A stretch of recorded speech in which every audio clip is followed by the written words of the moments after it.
तो भैया good evening. भाई साहब बोले तो गुड इवनिंग।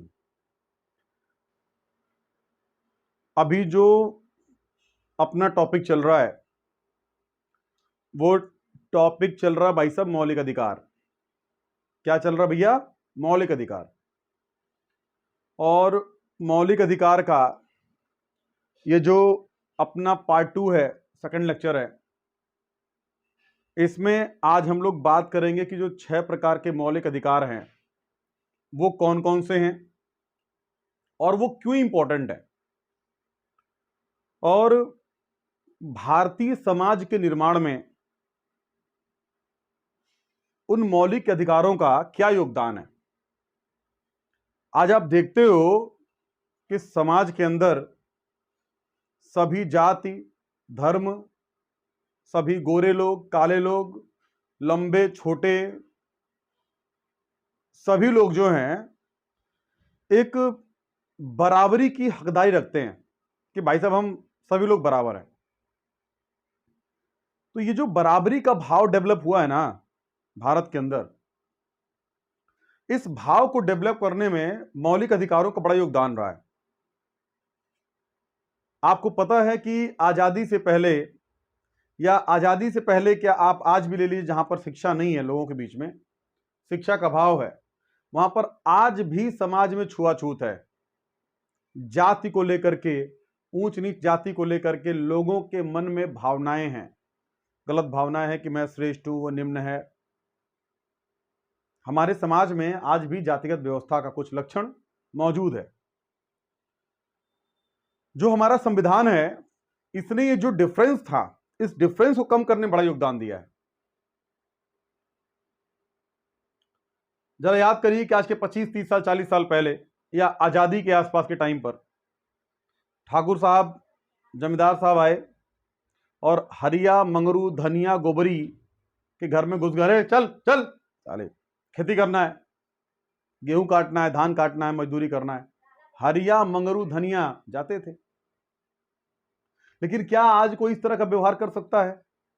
नहीं कर सकता है, क्योंकि ये जो व्यवहार जो समाज में था, जो शोषण कर रहा था, इस व्यवहार को, शोषण वाले व्यवहार को खत्म करने के लिए हमारे संविधान ने लोगों को अधिकार दिए। कोई किसी का शोषण नहीं कर सकता है, कोई किसी से जबरदस्ती मजदूरी नहीं करवा सकता है, कोई किसी को खरीद बेच नहीं सकता है। अगर एक रिक्शे वाले ने किसी को थप्पड़ मारा है और राज्य के मुख्यमंत्री के बेटे ने किसी को थप्पड़ मारा है, तो दोनों को सजा बराबर होगी। ये प्रावधान जो आया, ये प्रावधान मौलिक अधिकारों ने दिया है कि मतलब कानून के लिए हर एक व्यक्ति बराबर होगा, कानून के समक्ष प्रत्येक व्यक्ति बराबर होगा। यह व्यवस्था हमारे संविधान ने दिया है। कोई चाहे कितना ही धनाढ्य व्यक्ति हो, यदि वह गलती करता है और एक गरीब आदमी वही गलती करता है, तो दोनों के लिए सजा बराबर है, अंतर नहीं पड़ेगा। ये सैद्धांतिक रूप से बातें हैं। वो एक अलग बात है कि आप दे लेकर के मामला सेट कर देते हो, व्यवहार में कुछ चीजें कुछ और हैं, वो एक अलग बात है। लेकिन कानून ये कहता है कि एक गलती की सजा सबके लिए बराबर होगी, चाहे वह व्यक्ति कोई भी हो। तो बच्चा, आज अगर ये संविधान नहीं होता, आज अगर ये मौलिक अधिकार नहीं होता, तो आज भी समाज में बहुत ऊंच नीच होता। कुछ लोग बहुत रईसी पर होते, कुछ लोग बहुत नीचे होते, कुछ लोगों की जो सामाजिक स्थिति है बहुत बुरी होती, कुछ लोगों की बहुत अच्छी होती। लेकिन इस संविधान ने, इस कानून ने आज सबको बराबरी से जीने का हक दिया है और सबको बराबरी के साथ समाज में कंधा से कंधा मिलाकर खड़े होने का अधिकार दिया है। ये संविधान जो हमारे समाज के पिछड़ा वर्ग था, उसकी जान है, आत्मा है ये, उसको समाज में खड़ा करने का ताकत है ये, उसकी लाठी है ये। तो मौलिक अधिकार जो है, that is the most important thing in our society. और मौलिक अधिकारों में अगर हम देखें तो लास्ट टाइम आपसे मेरी बात हुई थी कि आर्टिकल 12 और आर्टिकल 13 ये क्या है, इनमें ज्यादा डिटेल में नहीं जाना है। वनडे एग्जाम में हम वनडे एग्जाम को अप्रोच की हम बात कर रहे हैं, तो ज्यादा डिटेल में नहीं जाना है। आर्टिकल 12 राज्य की परिभाषा है। राज्य की परिभाषा कि भैया राज्य क्या है। राज्य की परिभाषा है कि राज्य क्या है, जो भी देश के अंदर कानून को प्रभावित करता है, जो कानून बनाता है और कानून को इंप्लीमेंट करता है, वो राज्य की परिभाषा के अंतर्गत रखा जाएगा। वो राज्य की परिभाषा के अंतर्गत रखा जाएगा। जो आर्टिकल 13 है वो न्यायिक पुनर्विलोकन की बात करता है। न्यायिक पुनर्विलोकन की बात करता है। इसका मतलब यह है कि अगर सुप्रीम कोर्ट या न्यायालय कोई ऐसा कानून बनाता है जिसमें उसको अपने ही द्वारा दिए गए निर्णय की दोबारा जांच करने की आवश्यकता पड़े, तो यह अधिकार जो है आर्टिकल 13 जो है न्यायालयों को देता है। और किसी व्यक्ति के मौलिक अधिकारों के हनन से संबंधित कोई कानून ऐसा है, कोई बात है, तो उसमें न्यायालय को न्यायिक पुनर्विलोकन का अधिकार है, दोबारा अपने दिए गए फैसले की जांच करने का अधिकार दिया हुआ है। बहुत इंपॉर्टेंट तो नहीं है, लेकिन परीक्षा में आता है, तो आप इतना ध्यान रखिएगा कि राज्य की परिभाषा है 12 में और आर्टिकल 13 में क्या है, न्यायिक पुनर्विलोकन। लेकिन जो मोस्ट इंपॉर्टेंट थिंग है that is article 14। That is article 14। और आर्टिकल 14 क्या है, विधि के समक्ष समानता। विधि के समक्ष समानता। इसका मतलब यह है बच्चा कि विधि का मतलब होता है कानून, और कानून के सामने सभी लोग क्या होंगे, बराबर होंगे। कानून के सामने सभी लोग क्या होंगे, बराबर होंगे। जो कानून देश के अंदर बना हुआ है वो कानून पूरे भारत के लोगों पर समान रूप से लागू होगा। और यदि कोई अपराध करता है, कोई कुछ गलती करता है, तो उसकी सजा सभी के लिए बराबर होगी। अगर किसी व्यक्ति के साथ दुर्व्यवहार होता है या किसी एक गलती की अधिक सजा दी जाती है, तो यह उसके मौलिक अधिकारों का हनन है। तो आर्टिकल 14 कहता है कि देश में सभी के लिए जो कानून है वो कानून क्या है बच्चों, बराबर है। सभी के लिए कानून क्या है, बराबर है। सभी के लिए कानून क्या है बच्चा, बराबर है। हर एक व्यक्ति कानूनी रूप से बराबर है। कानून के लिए सभी लोग क्या है, बराबर है, और किसी के साथ कोई भेदभाव नहीं होगा। अब अगर हम यहां से आर्टिकल 15 पर आए, तो आर्टिकल 15 जो है वो क्या बात करता है। आर्टिकल 15 कहता है, अनुच्छेद 15 कहता है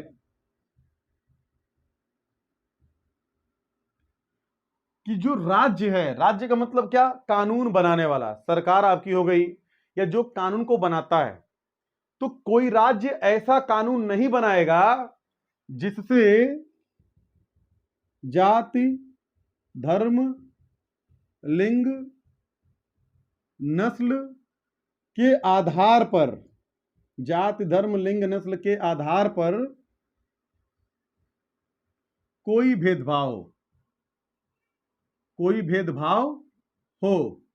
मतलब यह है कि आर्टिकल 15 कहता है कि किसी भी व्यक्ति के साथ किसी अनफेयर बैकग्राउंड पर, मतलब अन्यायोचित बैकग्राउंड पर भेदभाव नहीं किया जा सकता है। जो आर्टिकल 15 है आप इसको 5 भागों में तोड़ सकते हो। आर्टिकल 15 को आप 5 भागों में तोड़ सकते हो, और जो 5 भाग हैं वो उसमें से 2 भाग जो हैं, 1 और 2, ये 2 भाग जो हैं ये व्यक्ति के मौलिक अधिकारों से संबंधित हैं। और जैसे इसको हम कह सकते हैं 15(1), इसको बोल सकते हो 15(2), 15(3), 15(4) और 15(5). ये राज्य के ऊपर नियंत्रण की बात करता है। राज्य के ऊपर नियंत्रण की बात करता है। तो 15(1), 15(2), 15(3), 15(4), 15(5) ये पांचों आर्टिकल 15 से संबंधित हैं। और इसमें 15(1) क्या है, 15(2) क्या है, 15(3) क्या है, 15(4) क्या है और 15(5) क्या है, जरा हम इस बात को देखते हैं और समझते हैं। बच्चों ये बहुत बड़ा मुद्दा है कि जाति, धर्म, लिंग, नस्ल के आधार पर कोई भेदभाव नहीं होगा, लेकिन आप देखते हो कि भेदभाव होता है। आप देखते हो कि भेदभाव होता है। अब भाई अभी क्लास में खड़े होते तो कोई लड़का खड़ा होता, कहता है गुरुजी तनी बताई कि जब जाति या धर्म और नस्ल के आधार पर कौनो भेदभाव नहीं खे तो ई काहे आरक्षण बा? आरक्षण काहे बा? तो भैया आरक्षण ऐसे बा कि जब समाज में सभी लोग बराबर नहीं हैं, सभी लोगों की सामाजिक और आर्थिक स्थिति एक बराबर नहीं है, जब उनके साथ पिछले 4000 साल से जातिगत भेदभाव होता आया है, जिससे उनका सामाजिक और आर्थिक विकास नहीं हो पाया है, तो उन लोगों को बराबरी पर लाने के लिए कुछ छूट दिया जा रहा है और इसी छूट को आरक्षण कहते हैं।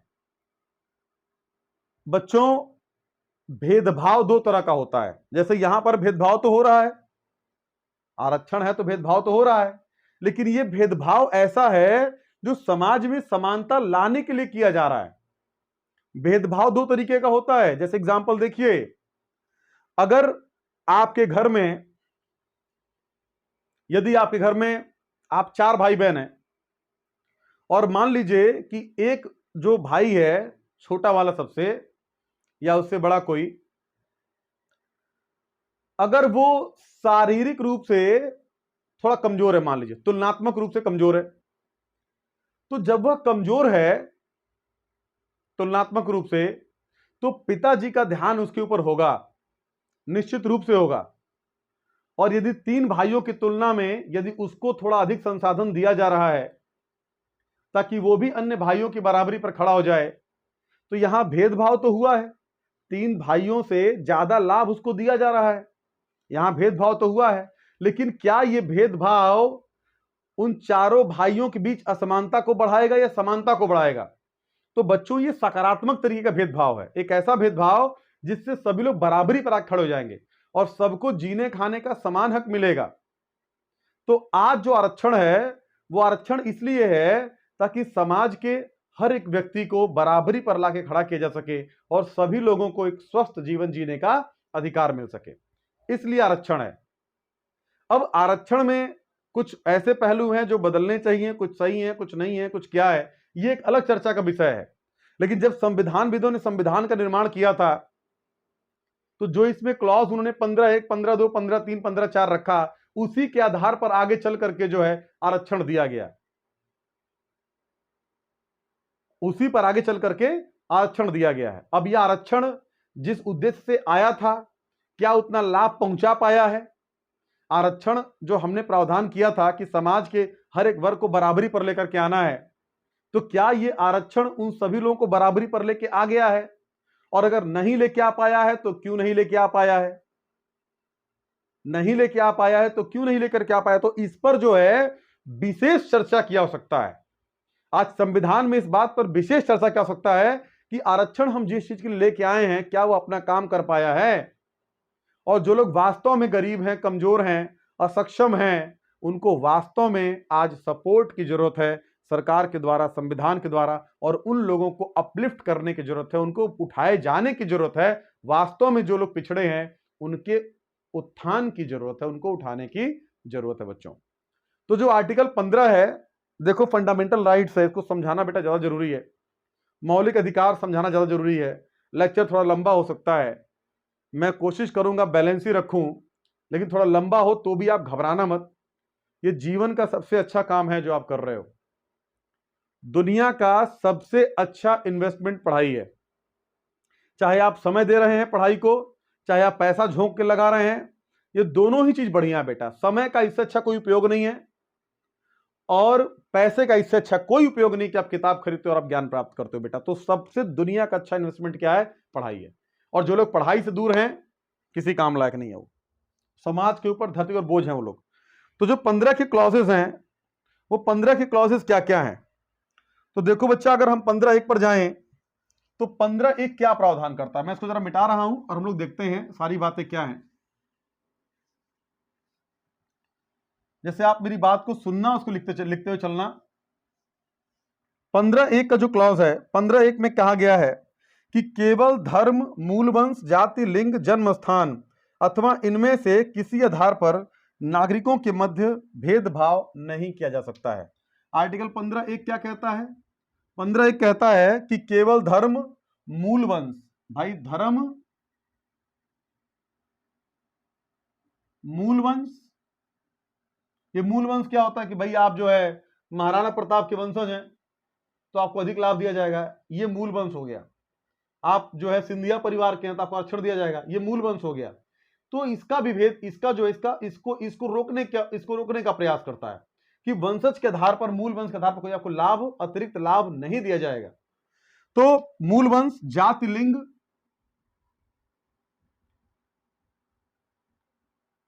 लिंग, जन्म स्थान के आधार पर जो है नागरिकों को कोई लाभ नहीं दिया जाएगा। राइट। अच्छा, इसके बाद अगर आप 15(2) देखते हो तो बच्चों 15(2) में यह कहा गया है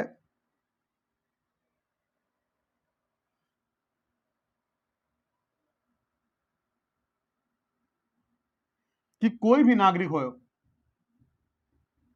15(2) कहता है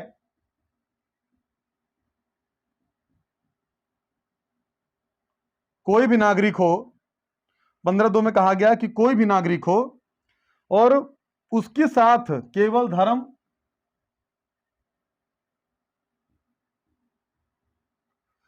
धर्म, मूल वंश, जाति, लिंग, जन्म स्थान या इसमें से किसी आधार पर जो है जैसे मान लीजिए एक छोटी सी बात यह है कि 15(2) ये कहता है, हम इसको जरा हम समझ लेते हैं कि जैसे कोई व्यक्ति है, तो जैसे मान लीजिए कोई मुस्लिम व्यक्ति है, कोई मुस्लिम है या कोई बौद्ध है या कोई हिंदू है, सिख है, ईसाई है, जैन, पारसी है, तो उसको किसी पब्लिक प्लेस पर, जैसे कि मान लीजिए किसी ढाबे में गया और ढाबे में यह कह दे कि तुम मुसलमान, तुमको हम खाना नहीं देंगे, तो यह उस व्यक्ति के मौलिक अधिकार का हनन है। उसके धर्म के नाम पर उसको पब्लिक प्लेस पर, सार्वजनिक स्थान पर जाने से नहीं रोका जा सकता है। 15(2) ये कहता है अगर आप कहते हो कि मैं ब्राह्मण हूं और आप चले गए किसी अन्य धर्म के व्यक्ति के होटल में, तो वो आपको यह कह के नहीं भगा सकता कि तुम ब्राह्मण इसलिए मैं तुम खाना नहीं दूंगा। या किसी सार्वजनिक स्थान पर, किसी सरकारी नौकरी की बात कर रहा हूं मैं, किसी पब्लिक प्लेस पर या विद्यालय में या बैंक में या कहीं पर भी आपके साथ केवल धर्म के आधार पर, लिंग के आधार पे, नस्ल के आधार पे कोई भेदभाव नहीं किया जाएगा। आर्टिकल 15(2) ये प्रावधान करता है। और आपके साथ उन जगहों पर आपको जाने से नहीं रोका जा सकता है जहां पर सब किसी को जाने का अधिकार है। तो 15(2) ये प्रावधान करता है। आप 15(2) के बाद अगर आप 15(3) पर आते हो तो बच्चों 15(3) क्या प्रावधान करता है, इस बात को देखिए।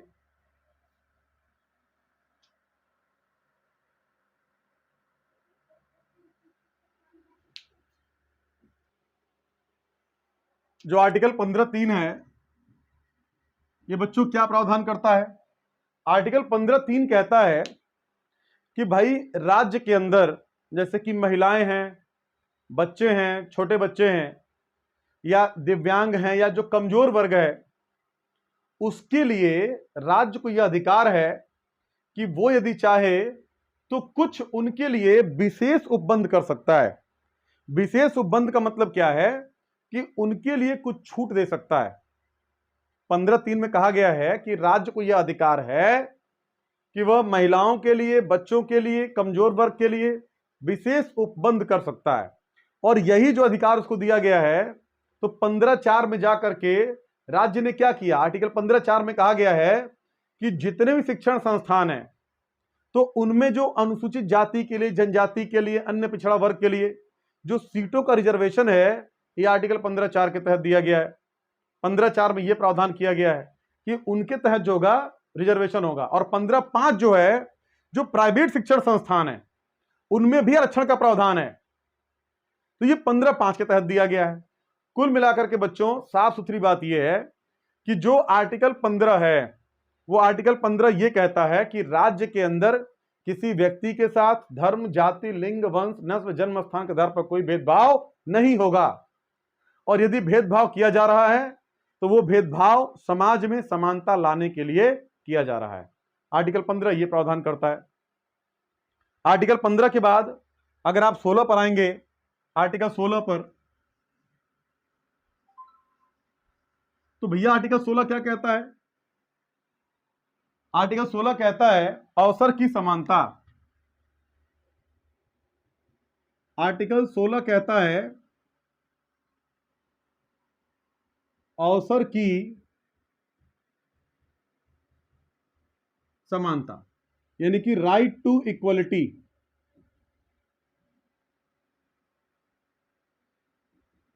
राइट टू इक्वलिटी, अवसर की समानता। क्या अवसर की समानता है?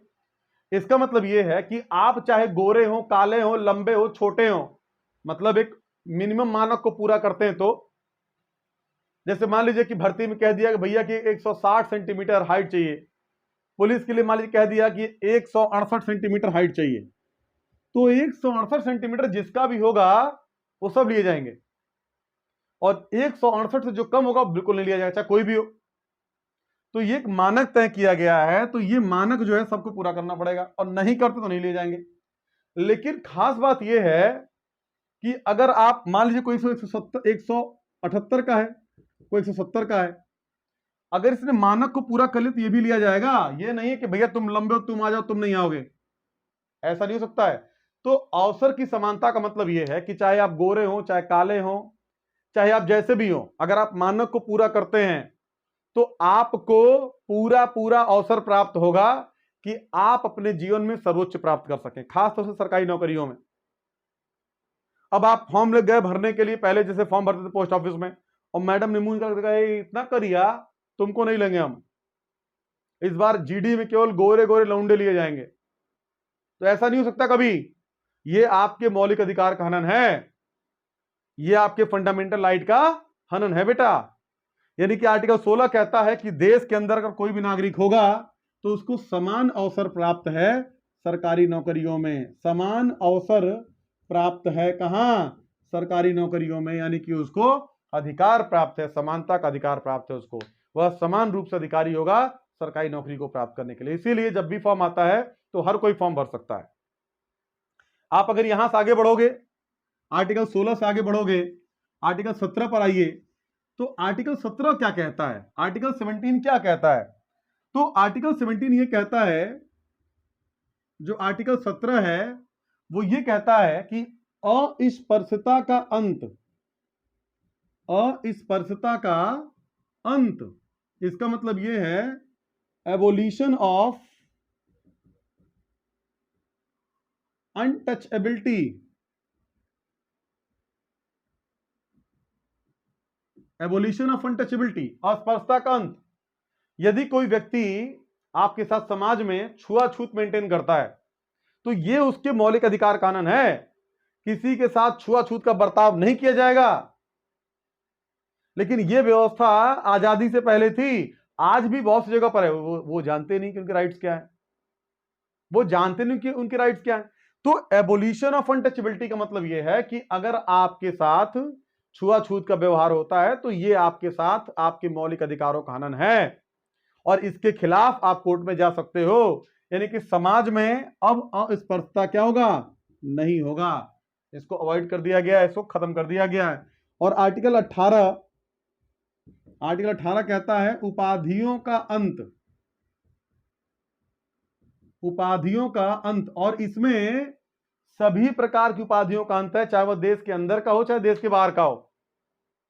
अगर कोई विदेशी संस्था, ऑर्गेनाइजेशन, कंट्री किसी भारतीय व्यक्ति को कोई उपाधि देता है तो बिना राष्ट्रपति की सहमति के वो उसको ग्रहण नहीं कर सकता। और भारत के अंदर जितने भी लोग हैं, राज्य सरकारें उनको उपाधियां नहीं देंगी, और उपाधियां जो देती भी हैं तो वह लिखा नहीं जाएगा साथ में। केवल 2 उपाधियों को छोड़कर, जो पहली उपाधि है शैक्षणिक उपाधि, अगर कोई आपको शिक्षा से संबंधित आपकी कोई शैक्षणिक शैक्षिक लिख दिया, चलो शैक्षिक उपाधि है तो यह कंसीडर की जाएगी, शिक्षा से संबंधित आपकी सभी उपाधियों को कंसीडर किया जाएगा। और दूसरा सैन्य उपाधि, सैन्य उपाधि, इसको भी कंसीडर किया जाएगा। अगर आपका सैन्य उपाधि है तो उसको माना जाएगा। तो शिक्षा संबंधी उपाधि और सैन्य उपाधि, ये दो उपाधियां ऐसी हैं जो कंसीडर की जाएंगी। इसके अलावा किसी उपाधि को आपको लगाने का अधिकार नहीं है। आप ये नहीं लिख सकते हो कि वीर महाराज कुंवर सवाई सिंह राजा पधार रहे हैं, नहीं कर सकते हो। आप पद्म विभूषण हैं, आप जो हैं पद्मश्री हैं, अपने नाम के आगे नहीं लगा सकते हो आप। This is the violation of article 18। आप उपाधियों का अंत कर दिया गया है, किसी तरह की उपाधि आप धारण नहीं कर सकते हो बच्चों। तो ये था हमारा समानता का अधिकार, आर्टिकल 14 से लेकर के 18 तक। जो अगली वीडियो होगी बच्चों, उसमें हम लोग चर्चा करेंगे आर्टिकल 19 का, 20 का, 21 का, 22 का, 23 का, 24 का। पार्ट 3 में 19, 20, 21, 22, 23, 24 और पार्ट 4 में 25 से लेकर के और आर्टिकल 32 तक चर्चा होगी। 32 के बाद जो है पार्ट 4 तक जो है हम लोग अपने फंडामेंटल राइट के सारे सेक्शन को कंप्लीट कर लेंगे। तो उम्मीद करता हूं आपको मेरी बात समझ में आई होगी। कैसा भी डाउट हो, कोई प्रॉब्लम हो, कमेंट बॉक्स में आइए, कमेंट मारिए, will wait for you. Thank you so much guys, bye bye, take care.